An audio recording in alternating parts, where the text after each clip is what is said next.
Karalynn here. Uh, Glad to be back on the podcast. I know I took a little break from solo episodes, but I'm glad to be back. And today specifically, I want to talk about residential construction contracts and warranties.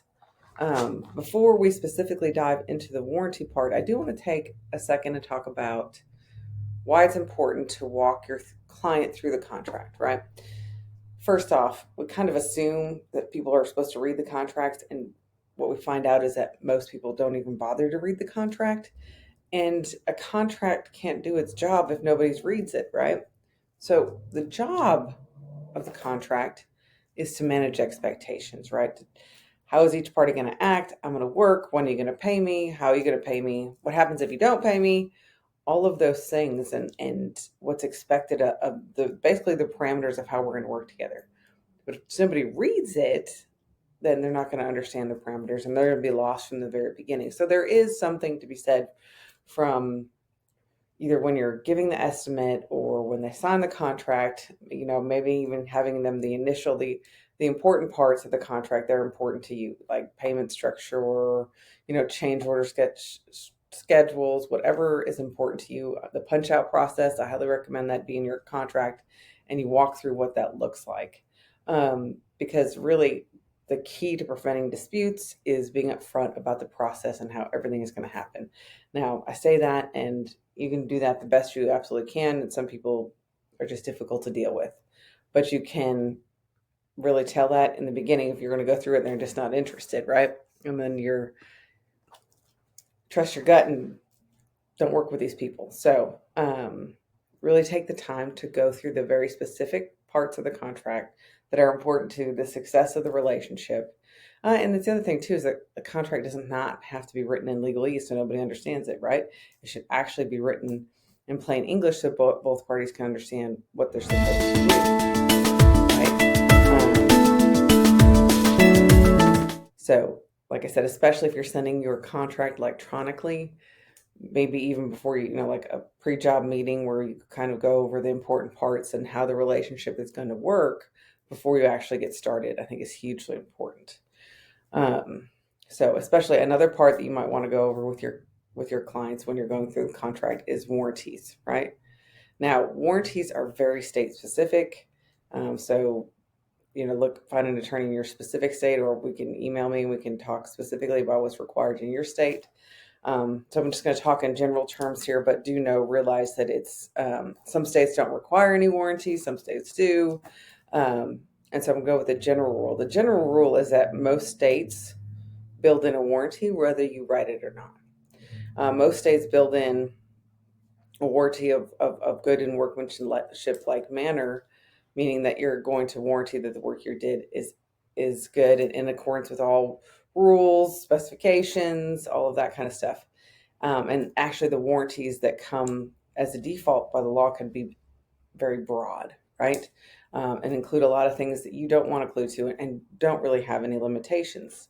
So the best thing that you can do is have a written warranty in your contract that spells out what's covered and what's not, right? And how long of a term it is. Because if you don't have a written warranty and you're in one of those states that have one, whether you have one in writing or not, you're going to have one whether it's in writing or not, and you won't be able to control the terms of it, and it's going to be way broader than you want it to be and won't have any limitations, right?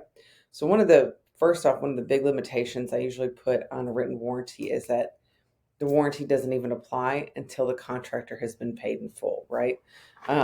Because that's key number one, is that if you want that's something to hold over everybody's head to make sure you get your last payment on your project, right? And say, they call later on, they still owe you $1,000. Hey, yes, I have this warranty, but it clearly says I'm not under an obligation to honor it until you pay me in full, and you still owe me money. So I don't have to honor the warranty at this point in time. So that's one of the big things. If you don't put that limitation in there, you would probably have to honor the warranty even though you were not paid in full, right? So the other thing too is you want to put limitations on your warranty, right? How long are they? 6 months, a year, 2 years? And what do they cover? What do they include? Is it a replacement or repair? That's another thing too that's huge in there, because everybody automatically thinks if there's something wrong, they're going to get it brand new, all redone. And that might not be the case. And obviously, that's not the most cost effective way to go about remedying a defect, would be actually to repair the issue. So you want to make sure your warranty allows you to repair, that you don't have to replace, right? It gives you the option based on what you go out there and find. So limiting the warranty to repair or replace and what that looks like. The other thing when you'll make sure that you have in your warranty, or how you limit the warranty, is what maintenance or what things are the homeowner or your customer required to do to make sure not to void the warranty, right? Like, I mean, an easy example is a landscaper, right? And landscaper goes and puts in all new plants, whatever. Well, if you don't water, the plants are going to die. And that would be a limitation on the warranty, is like you have the duty to maintain, properly water and take care of these plants. Otherwise, any warranty I offer won't will be voided, and I don't have to replace or fix the yard that you failed to water, even though I instructed to you that you had to do it. So two is, what kind of maintenance is required? Is there does the manufacturer of whatever you're supplying have maintenance suggestions on their website? You can also say, hey, you need to maintain this product in accordance with the manufacturer's suggestions on the website, and link them to the website. If they don't, the warranty is voided, right? And you can also put in your warranties that you're going to pass on any product manufacturer warranty, right? That way the client will get it and it doesn't stay with you. It would probably do that anyways if you didn't put it in writing, but that way they know, and they'll have it in writing that you're going to give them all of the manufacturer's warranties. So the important part to know about warranties is, number one, you need to have what you're going to cover in writing, the length and the time period that the warranty is going to be good for. The fact that the warranty won't even be that you're not required to do warranty work until you've been paid in full, right? That's a huge one. And then, what are the limitations on the warranty? What maintenance must the homeowner do that could void the warranty?